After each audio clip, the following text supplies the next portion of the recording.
Episode 3 of the 2023 Scuffle for the Shovel here, Concord, North Carolina, hosted by Queen City Kubb, directed fantastically by Mr. Mike Davids. We are down to the quarterfinals today, and so we have top 8 people made it to the quarterfinals. We're going to be in the Kubb zone today. We've got the satellite department funded. Weather department failed us again. But with me, I'm Stu Gander. With me, Sven Heikus. Sven, it's about to get nasty out here, my friend. Heck yeah, Stu. Heading to the Kubb zone. Excited for it. Let's do it. Yep, headed to the Kubb zone. So our featured match today is going to be the tournament director himself, Mike Davids. He's going to be meeting up against Lee Northrup in their first. Oh, by the way, all of these are going to be best 2 out of 3. For the rest of the way, we are going to have a time limit in the first round because it's January and there's only so much daylight. But here we're windburned. We're windburned. Yes, windburned. It's very windy out today. Here's the championship bracket. We're going to have that Mike Davids Lee Northrup matchup, and then we'll jump around to see if there's anything else still going on. Mike Davids, number 4 seed on the day. I think that loss is actually in round 5 to Dan Corey, but whatever. Lee Northrup, the 5 seed, he had a bye in round, I think 5 again. But again, you know, what are you going to do? So this battle of Queen City Kubb, yeah, you got to break out that abacus. Yeah, so before anything else, first of all, I look out in the parking lot. The satellite truck showed up about 10 minutes ago. He looks like he's got things up and running. So we're going to call up our friend on the satellite, Mr. Lars Arneson, coming to us live from Stoughton, Wisconsin. Lars, how's it going, my friend? I'm doing really well, Stu. How about yourself? I'm doing fantastic. Have you been following along on any of the action so far today? Yep, I do have my tube TV set up in the satellite department and setting me up with a live feed, so I have been keeping an eye. Can't really tell who's who, but I can see when the Kubbs are knocked down. Yeah, I think our satellite department only transmits in black and white, so that's yeah. That explains it. And especially with the Kubbs, I mean, even in color, the Kubbs are hard to see on the grass. So that truck is barely roadworthy. I mean, yeah. Like it's hung together by like bubble gum and duct tape. It's a mess out there. I still don't know how it got here. Yeah, I'm not sure either. All right, Mike No, Davids. one of the wheels was just a spare tire. Yeah, it's a donut. Yeah, the little literally. Donut. It's nothing worse than driving around in one of those things. I mean, they're funded, but not funded well. Let's just say that. No.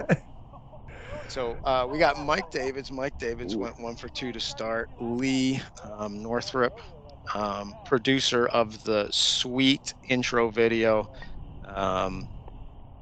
He hasn't thrown any yet, I don't think. So Sven, who you got? I'm gonna lean on Davids on this one by just a little bit, mainly just because I think I know for a fact he's thrown since last year. So yes. So just getting more reps than Lee would definitely give him quite an advantage. Yeah. The plus from what I've seen, he's looked good today. I was gonna say I've seen Mike play a few games today, and he had told me he hadn't touched a baton since October. If that's the case, I would say keep not touching him because he's playing pretty well. Yeah, exactly. Lars, you ever meet Mike or Lee? Either one of them? I know. Yep, met Mike at a couple tournaments. Okay. And I know Lee went up to nationals years and years and years ago. 2015. That was a while ago. Yeah. Mm-hmm. So. Yeah, if he didn't have that Viking drinking horn, I probably wouldn't have recognized him. Yeah. No. Yeah, that comes through in the black and white. It very clearly. Oh yeah. I like it because you can see the wind blowing that handle thing around. So Yeah. it kind of shows what the wind's doing back there a little bit. You we know need what? to. Oh, I'm sorry, Sven. Man, we Go need to ahead. have them put a flagpole up or something. Yeah. You know what? I've been too busy talking about all these other things. I forgot we're in the Kubb zone. We are. Yeah. Bob took a quick lead on Drew. Dan Corey, Brian West still early on. Same with Dave and Nick Bartlett. Actually, Nick took a quick early lead. But the action is going to be heating up, my friends. Yes, Which it is is. good because it's freezing out here. Well, it's freezing by North Carolina standards, and Lars is probably like, oh, "You guys are a bunch of wusses. This is Sven, ridiculous." I understand that, but Sven, yeah, it ain't warm. I'm I telling you. know it's not. Yeah. But we're also from Sweden and Norway, and we're just like, this is ridiculous. Mhm. Which you'd think we'd be a little more, Hardy. hardy. Yes. Yeah. All that. I don't know. What meat do you eat? Reindeer. Reindeer. Yeah. Exclusively. Mm. Yeah. Yes. So how's So the Lars, any go update ahead. on the Mustard Museum? I've thought about my trip many times, haven't made it in there, but I will be going there. I heard on air that there's a certain deal if I make it up to East Coast that I could get a signed photograph with you guys. Oh, yes. yeah. You better believe that's right. You better believe it. Well, probably not of us.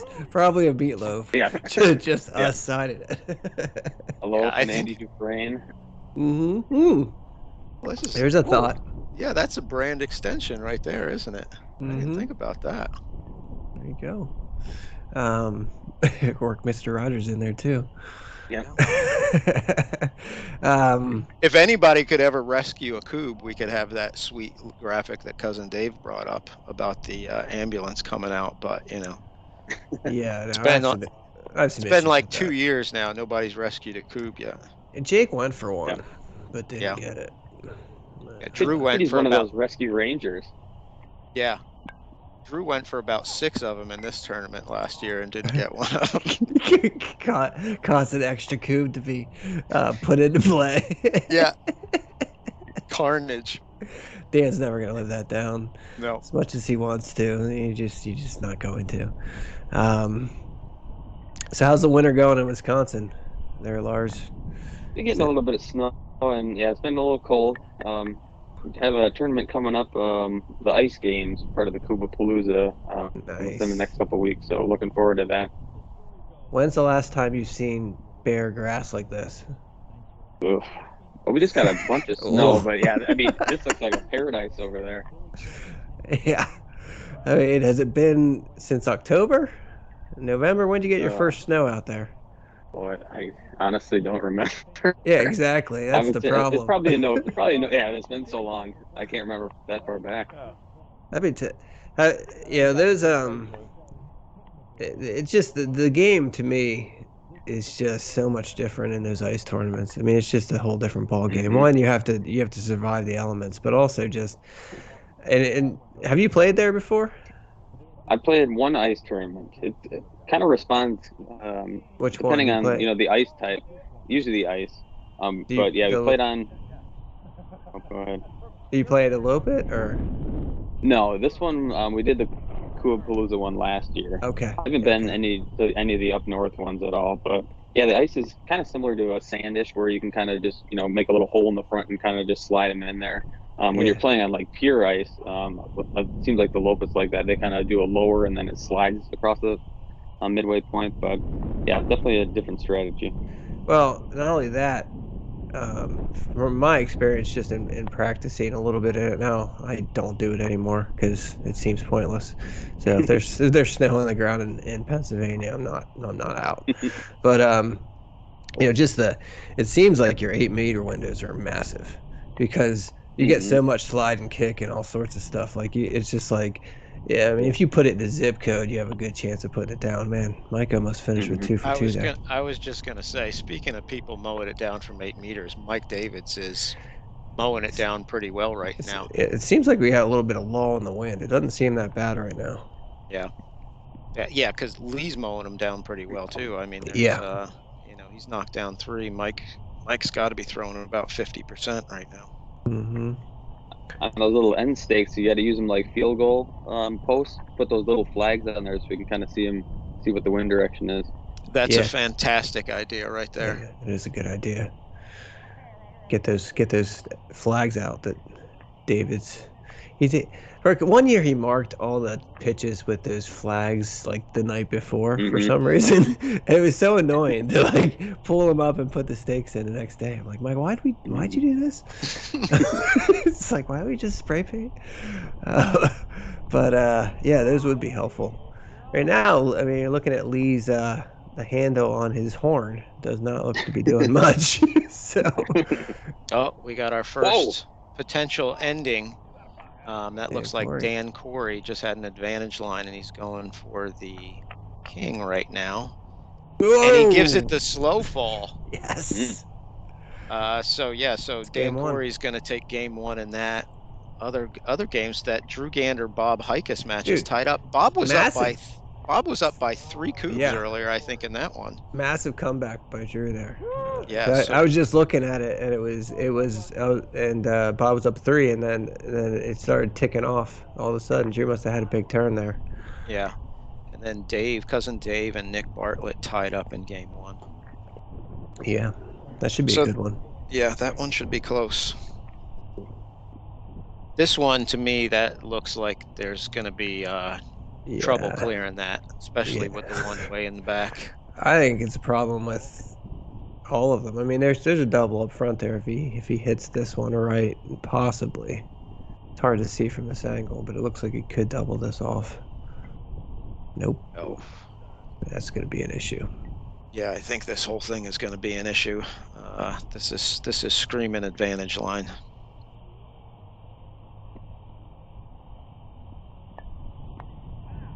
Yeah. So do you this one? Over. Yeah, this is over. This game anyway. Oh. So, you do a lot of work for the ice games. I mean, who are you playing with up there?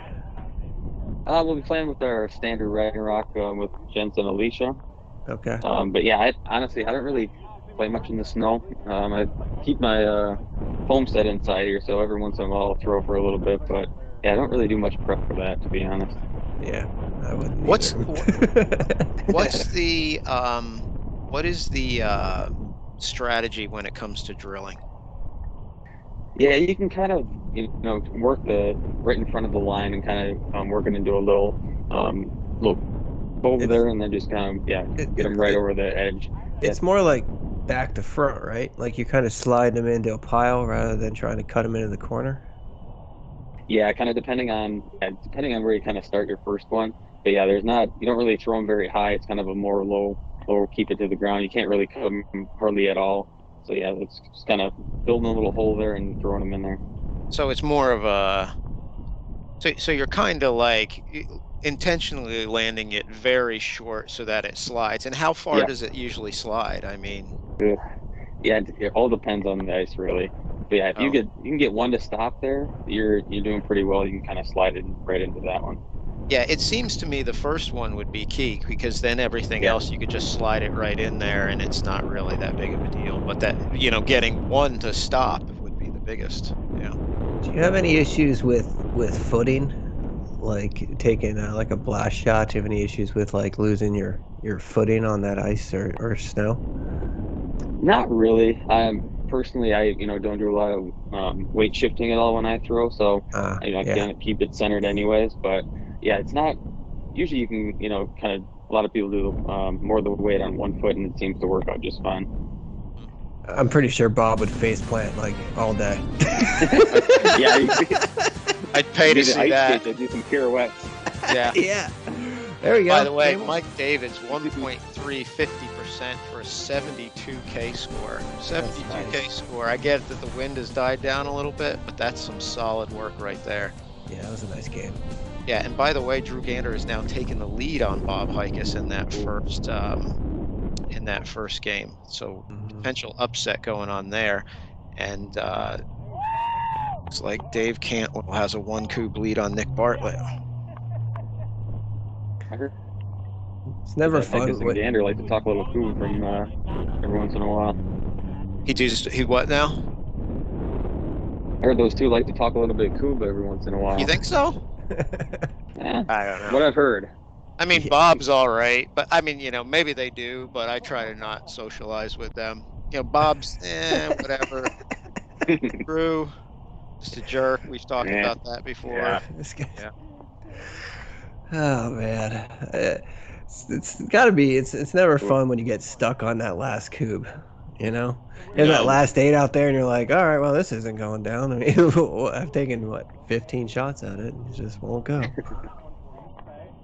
Yeah, you get 9 in play, you're always thinking, all right, this is my turn, and then you get bogged down in clearing things, and next thing you know, it's not your turn anymore. Yeah, exactly.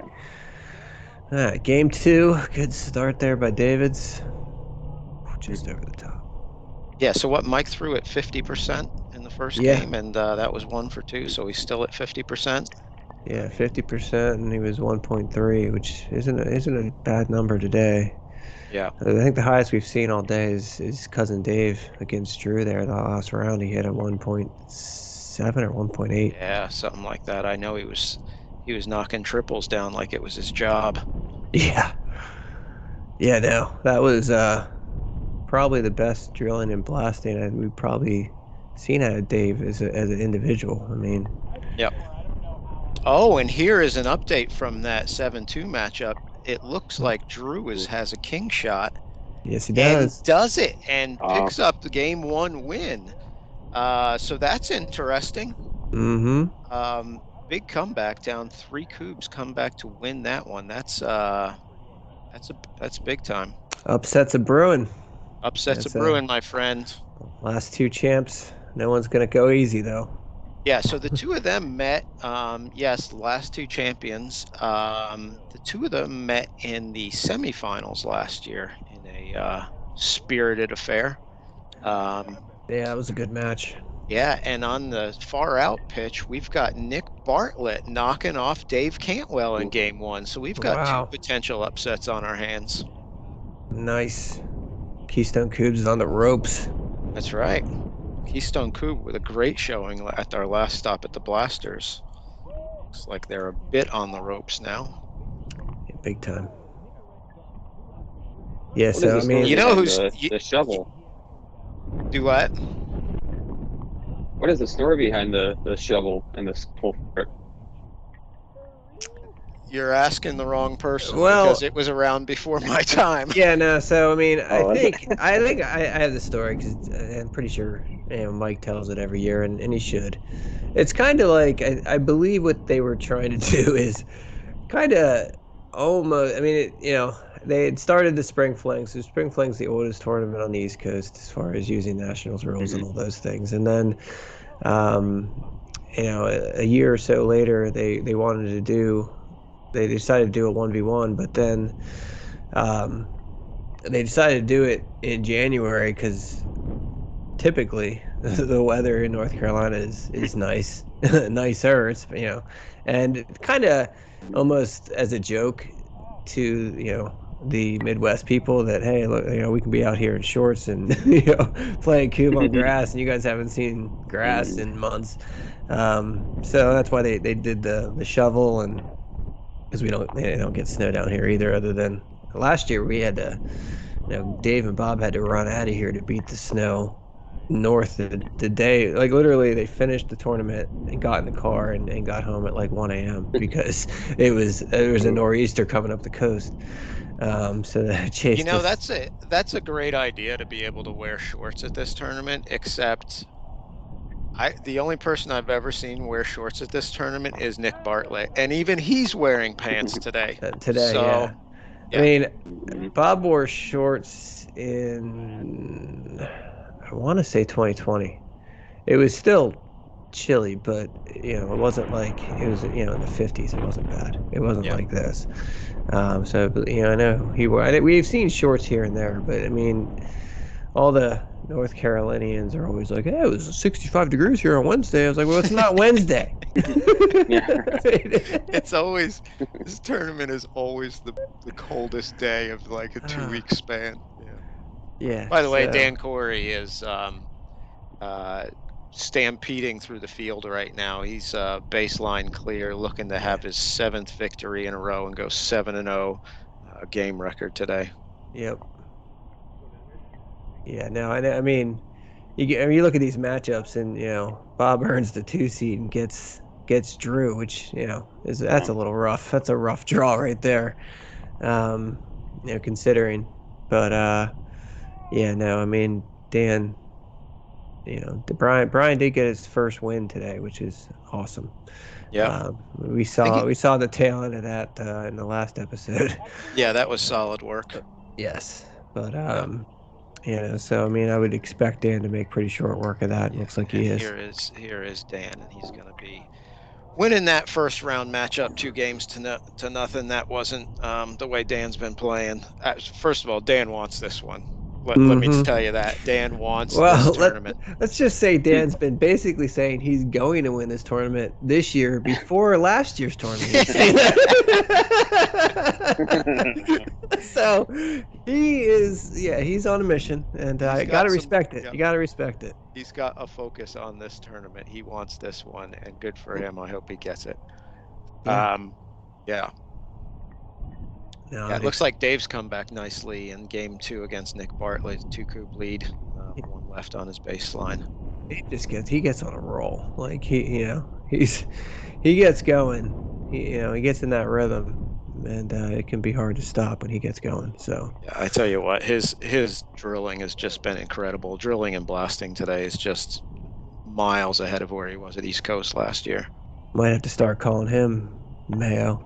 That's right. Okay, speaking of Mayo, is that a meatloaf? Oh. Is that a meatloaf? No, he only had 2. Really? He did a turkey leg? Nice. Yeah, turkey leg. Yeah, he is ripping the baton. I mean, his baton game looks fantastic. I mean, his drilling is really good too. It's just, I think the practice with the drilling has fallen off a little bit, and he hasn't been doing it as much because generally he's on teams with other people who've been doing it. So, but his baton play looks stellar. Looks really good today. I think Lee. Speaking of people who can knock down some Kubbs with a baton, Lee Northrup can knock down some Kubbs with a baton. I think probably where he struggles most, as you're seeing here, is in the drilling. That's not really his game, but I mean, he can knock some batons down from all over the place. I agree. The only other issue I could see with Lee today. Oh, that's Dave. Speaking of people ripping through it, that was like what, a 10-minute game, 10-minute game. Yeah, that was impressive. Yeah, cousin Dave just ripped through that game number 2. Yeah, pushing him to game 3. So yeah, there's the lights flickering at Keystone Kubb. Yeah. As Bob's down here in game 2. Yeah. That would bust some brackets, I would think. Yeah, Drew gets a couple more here. He's got his foot right on his throat. He's got to not let him out. But yeah, the big issue I could see with Lee's baton play would be just the 8 meters in this wind. He throws it a little high, and it's going to catch. But other than that, Lars, you have any Kubb tips about baton play when playing in the wind, the cold in the wind? Yeah, you definitely got to throw a little bit harder. That was one thing I was going to try to work on over this spring, summer, is throwing a little bit harder, cut any of that wind out of there. But yeah, it's just got to make sure to concentrate on your rotation, not too sideways, because that wind will just whip that thing. Do you try to throw on your 8 meters? Do you try to throw it a little lower to stay out of the wind any? Yeah. So lower and harder. Got it. Mark that one down for next year, because it'll probably be cold and windy next year too. Yeah. So you working on your schedule for this season there, Lars? You know where you're going to go, or have an idea yet? Yeah, we got it. Definitely signed up for the East Coast Championship today, so we're excited to get out to that one. Nice. That's weird. That's not possible. He must have had the early promo code. Yeah, the registration opens in a couple weeks, but that's They gave you the code? Well, in the satellite department, we get our own codes. Yeah, we always Yeah. get Oh. free entry into You're Atlantic hacking the Coast Scoop system. Tournament. Awesome. Oh, there you go. Fantastic. There you go. That's what you get for being on twice. Where do you think all that money is going? You get early entries. Yes. Embezzling funds. So you're heading to Virginia. Who you playing with there? Yeah, we play with Alicia for this one. Nice. So we'll get some. We do have our planning our Stoughton tournament the week before or week after May 13th. So get some good prep in before those two tournaments. Awesome. Yeah, let me tell you from just watching you guys play, people on the East Coast, a lot of people probably aren't that familiar with Ragnarok just because, you're not on these videos. But also, from experience, watching my cousin struggle against you guys, don't sleep on Ragnarok. I don't care who's playing. Alicia can throw. She's got a good game. Mm-hmm. You guys are a solid team. There's absolutely no reason you guys can't come and make some noise there at East Coast Championship. So that'll be good. Glad you guys are coming out. Yeah, we're looking forward to it. Now the East Coast teams are going to have to rise up to prevent another Midwest trophy take at East Coast. There's a lot of rumbling of some really quality teams headed to East Coast this year. Nice. Beyond the usual. Oh, nice win by Davis. I was going to say, speaking of quality, that was a nice, solid match by Mike Davids. 1.0, 50%, 58% overall, 50% in this wind and cold and whatever. Really solid stuff. Mm-hmm. Let's actually jump out now to that Drew Gander Bob Hikus match that we had talked about earlier. It looks like there are 6 in play in this second game. Yeah. It looks like Drew's going to be drilling. Looks like he's roller coaster in the tons there. So this is the pitch with the kind of odd hump around the post on the right side, and it looks like maybe Drew's switching over. Yeah, we saw a couple drills from him on this same pitch in round 5 that were sporadic, not ideal. Squirrely. Yeah, a little squirrely, a little all over the place. Yeah. So he's calling the audible here. Yeah, it looks like he switched over to the opposite side, which seems more conducive to drilling, but also you're not going to get any force ends. So, you ever do that, Lars? If you're drilling and you see a spot on the regular side that you're not a big fan of, you ever switch it over to the other side? Yeah, I don't mind doing the other side. I'm a natural goofy cutter, so that side I've actually considered doing it a few times. If we had a lefty on our team, I think I'd probably drill to that side, to be honest. But it seems like the right side's a little bit easier for blasting. Yeah. Oh, Nice that's a nice shot. Triple. That was a real cute triple. Yeah, it was. Still got 3 left, but he could triple this off if he hits it right. It's a single. Still. But this one looks like a fairly easy double. Should be. Would, so assuming he picks this up, he's in the red zone. Oh, how'd he do that? No. How is that possible? Yeah, picked off the front one, missed the back one. They were right next to each other. That's going to be big because Drew now is not in the red zone. He's got 2 in hand. Wow. But that's only if it would be massive. It looks like he's taking a step away, but that little put a little pressure on him. Yeah. That little single instead of a double, if he knocks these 2 down, that all of a sudden becomes really huge. Mm-hmm. Nice shot. Nice. Got his foot on the throat. And he goes clear. That's how big was that? Dude, Wow. that one last blast. There. One missed baton too. Yeah. He's one missed baton away from going 2-0 in the quarterfinals against the defending champion. Yeah, that would be some solid work. Looks like Dave has got another 2 Kubb lead against Nick. Mm-hmm. So all of a sudden there is life with Keystone Kubb. Dude, well, Bob has a faint heartbeat right now. It is. He's barely hanging on. This is like, whew. mean, he needs at this point. He needs to nail this drill. Needs to at least pick up one or two, probably two. I mean, he's got to be thinking, I need to go at least baseline clear, get 10 in play to even have a chance now that he's baseline clear. You know what? I had said that we have a time limit for these ones. That might be coming into play. We are playing this tournament with no 5 minute or 2 minute warnings. It's just the announcement that time is up. We're getting close to that. We're a few minutes away, but this might be Bob's last chance in order to, continue this one.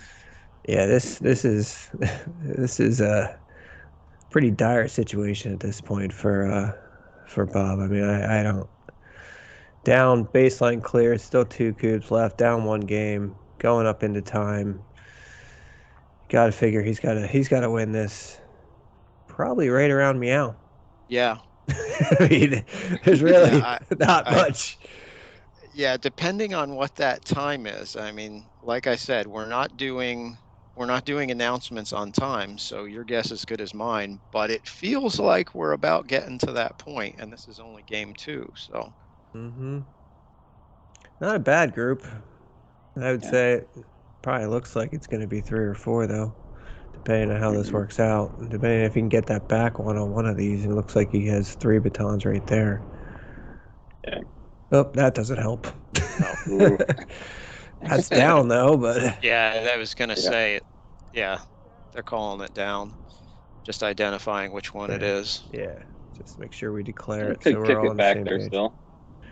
Yeah, could. I think he's going to try to get some baton action on this one.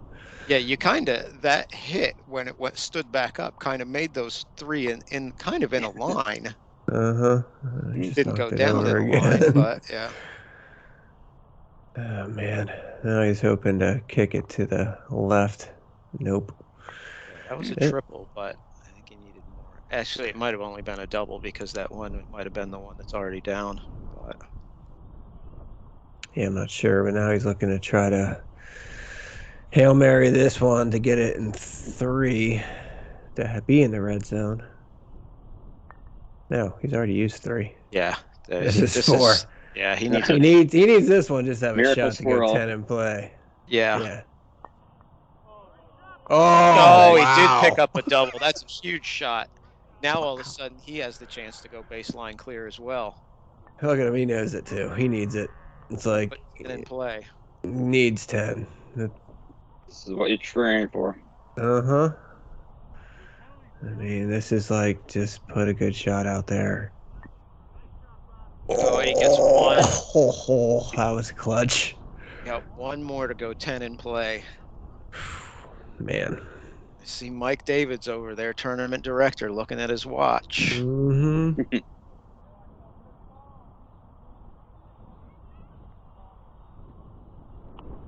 he missed it. All right, so 9 in play. Drew is drilling, has baseline clear. The opportunity to end this one right here. Like I said, we're getting low on time. Looks like he's going to go with the opposite corner again. He's not moving fast. No. He's like, why rush? He's no cousin Dave. Yeah, no. No, that is definitely not the case. You are. I mean, unless you're like, Dan Avenant plays really fast. Of all, nobody is cousin Dave. I don't care what it is you're talking about. Nobody is cousin Dave. That's true. It's like Drew's working on a nice pile. Yeah. We talked a few times last year about his drilling game has not been good lately. He's been trying to really do exactly right there. Work on get to the regular cut again, and that wasn't a bad effort. No. I mean, at this point, you get 9 baseline clear with that drill, as long as that one's in, which it looks like it is. 80%, 90% win at this point. You would think so. Yeah, you would think 5 it's been. batons at those. Yeah, I think that should be 5 without too much problem. Just be clean. Just don't throw any away. Yep. Mm. Because I mean, you have plenty of opportunities to get multiples. That's there why. should That's be. why he's studying this. He's like, well, I got to try to, Squeeze 1 baton extra out. yeah, just try to find a way to. Is there a way I can set this up to make this not as easy? And sometimes there is, sometimes there isn't. But Yeah. this is the other reason when it gets to like you're an individual out here, it's like, all right, well, I got to make all these decisions myself. It's like, It looks like he spaced them out pretty good. I mean, that looked like. I mean, I get it that there are no force ends, so that's going to make the pile a little more loose. But I think he did a fairly good job of spreading those out. I still think it's there.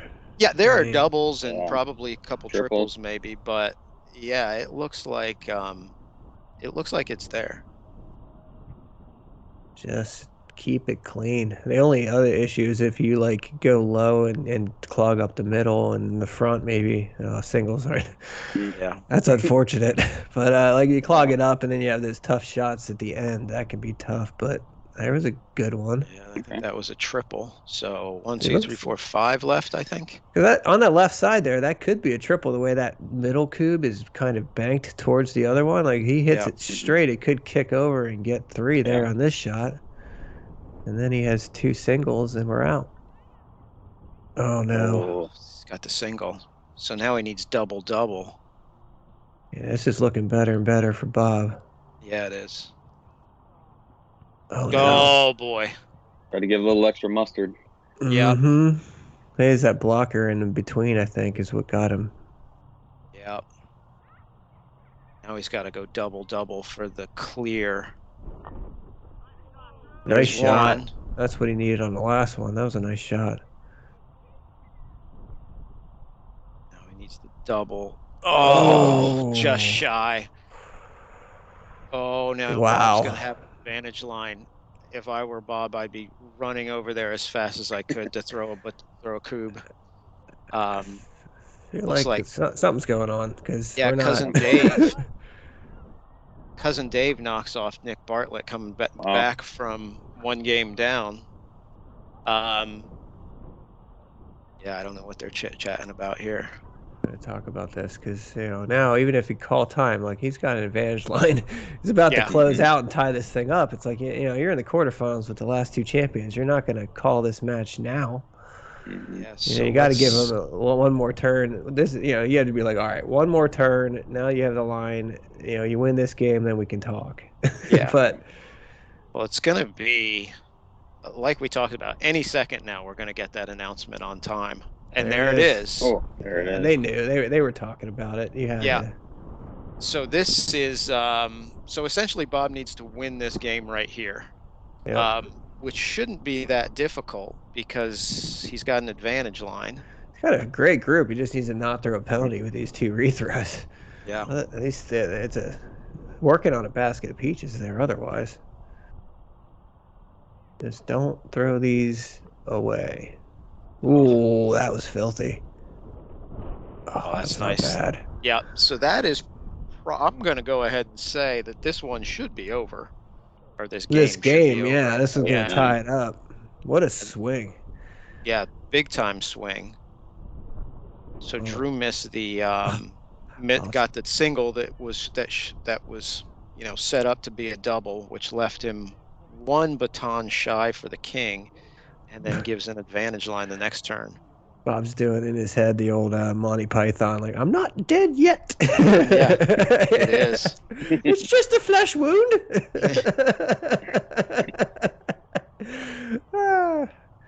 Movie references you don't get, Drew. Oh, I know that one. Oh, you got that one? I only know it. First of all, I bet Stu. But secondly, look at that. Yeah, you get a nasty blasty from an advantage line. You don't get. Oh, come on. Blasties on an advantage line. Lars, would you give a nasty blasty on an advantage line? Sweet. Nope. No way. No way. No way. I agree. Either way, 3 kick shots. So Keystone Kubb went from 2 players being down 1 game to nothing not looking so great in game 2. And now cousin Dave has come back and won, and Bob and Drew have to figure out what they're going to do here. Bob looked pretty disgusted with those 2 baton tosses after that king too. He's like, whoa, there's Brian. Yeah, Ryan West saying it's getting ready to go down, boys. So it sounds like they've agreed upon some sort of accelerated finish here. Sven, you're going to have to explain it to me. I got no idea what's going on. Well, typically... We're going to run out of daylight if we don't do something quickly. So. Yeah, typically an accelerated finish wouldn't be starting a game this way. So, I believe what they've decided to do, normally an accelerated finish, you would redo a lag, which was offered, but Drew said, no, we're good. Just go ahead and go first. But we're trying to make this as fair as possible. So I believe what we're going to do is 2 full turns, just like normal, 2, 4, 6. So we do the 2 and the 4, and then we each get a 6 baton turn. And then in turn 3, we start pulling Kubbs. The farthest from the king gets pulled to make it somewhat fair opportunity here. So basically, we're starting 2, 4, 6, and then a 6 baton turn in turn 2, and then we start pulling Kubbs, 1 Kubb per turn until the king goes down. You got that, Lars? Oh, I'm following. How's that sound? Does that sound like it's somewhat fair? Yeah, I agree. That sounds good. Now the key here is just these guys clearly have not been hitting 8s at a phenomenal percentage. You can see Bob's sweatshirt blowing there. I was gonna say I can see the camera shaking, so the wind is back. So Lars, what would you get your tournament director in this situation? What's your call? Yeah, depending on time crunch wise, I mean, yeah, you can either start a game like this. I like the drill 3 and then throw your 6 batons. Each person or each team or person does that, and then whoever has the most baselines knocked down, and then just kind of repeating that one. That's kind of one I enjoy doing. Okay, that's like the nationals. Yeah, pretty much national rule. Yep. So what do? You have a full baseline, you take 3 batons, drill them, and then see how far you can get on 8, and whoever goes the furthest, oh boy. Yeah. Whoever goes the furthest, yeah. That's not a bad idea. Yeah, so the other potential thing that was thrown out was just start a game with 3 base Kubbs and just play it with 3 base Kubbs rather than 5. Oh boy. That was an idea that Mike threw out there, and this is kind of what we went with. The only thing that with the Nationals tiebreak that I think I'd like it better in a 1v1 scenario. Yes. The other thing I don't like about it is that you're in the national scenario, you're setting Kubbs up to your advantage. True. Which generally you're going to get a 3 with 1 almost every time there. So it's not as Kubb-like as maybe I'd like it to be. So wait a second, drill the 3 and you set them up yourself? Yeah, to your advantage. So you can. Oh yeah, because there's really not an opponent. So it basically there is. It basically becomes a glorified 8-meter competition, which again you got to decide some way. There's a lot of different ways to do this, So it's hard when you're talking, and that's usually a different scenario. Usually that's coming into play on Sunday to try to do a tie break on things to get to semifinals or whatever, which is obviously a very important situation. The format of this event's a little different, obviously, so we haven't. I don't know. It's just tough. Yeah, there's no perfect way to do it. No. Bob, big chance here. Yeah, that was big. Yeah, Drew just, I don't know what happened. Went short a lot on his blast. So now he's got 3 coming back. So this will be the last turn, throwing 6, and then beginning with Bob's turn, we will be taking 1 off of the baseline every time. Yep, it looks like at least we're trying to play a little quicker. I know you're talking about what exactly we're doing. Yeah, just Mike is coming in and explaining that this is the last turn. Yep. Or maybe they're still trying to decide. I don't know. It's an ongoing conversation here of how we're going to do this. So either way, at this point, Mike's wagging his finger. Yeah, But he's talking business now. Pointing at his watch, like, got to finish this at some point today. Yeah. So, These shadows ain't getting any shorter, my friends. Ooh, they are long. Look at that. I mean, he's already past the king. Jeez, if they would just quick jib jabbing all the I time. know, just go. I don't know. It's like we're basically shooting from the hip here. We're off script. We don't know what we're doing. Yeah, so Drew's gonna have to make some hay here, or else this one's gonna be over real quick. Yeah, because basically, even if Drew hits an 8 or 2, Bob's only gonna have 8 meter left on his next turn because one of those is coming off. So he's got 3 in play here. You figure he gets the 3 with 1 or 2, and then he's going to get 4 8s. He's going to have to hit a bunch of them. Yeah. Yeah, he's going to. Well, this looks like it's probably 2. And then he's got 4. Yeah, he's going to have to probably pick up 3 at least.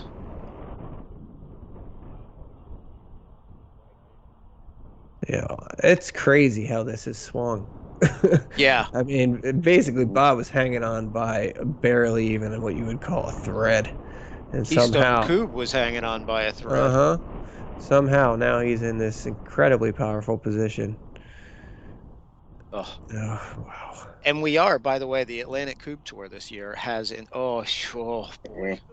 has an individual and a team competition. So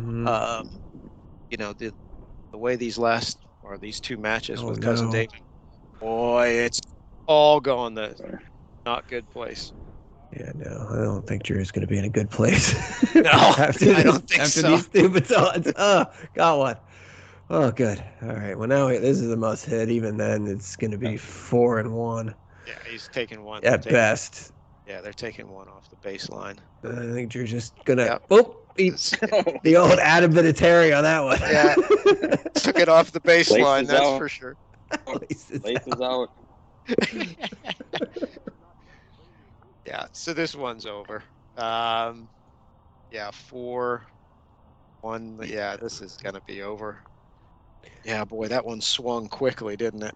Oh, in a hurry. And it's again now Bob just needs to not throw a penalty here. Just make sure we get the 3 with 2. Hopefully hit the 8. The worst thing he could do is just go empty on 8s, which obviously has happened quite a bit in this match. Hopefully you can smell the blood in the water and just take care of it. Yep. So this actually, let's see. So the winner of this one is going to play Dave Cantwell in the semifinals. Ooh, that was a nice kick.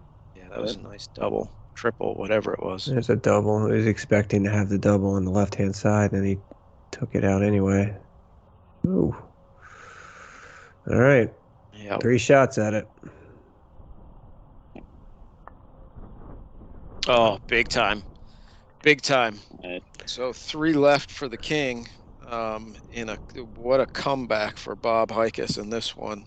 Oopsie daisy. We'll say the wind blew that one. Yeah. He's been doing that all day. That might be his fifth king shot miss. Alrighty. Well, hugging it out. Yep.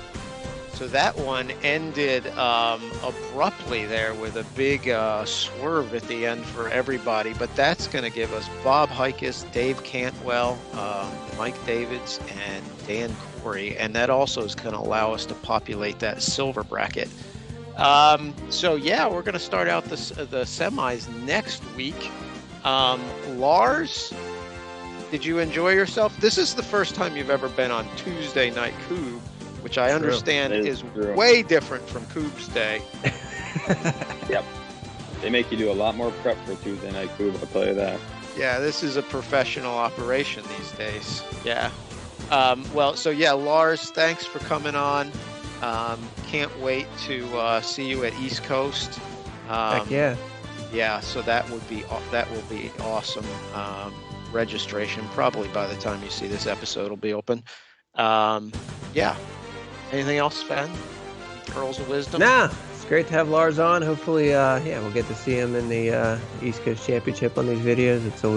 We always love to have more high quality players and teams from Midwest come out. So that's going to be fantastic. Alrighty. Looking forward to it. Yep, that should be awesome. So thanks for all the things, and tune in next week for that first semifinal match. Bazooka! Bazooka! Bazooka. There you Yeah! go. Come on, Lars. Give me one, a really hardy one. Just like really rip into it. Bazooka. There Yes. it is. You know, my voice cracked a little bit when I said Bazooka. Bazooka.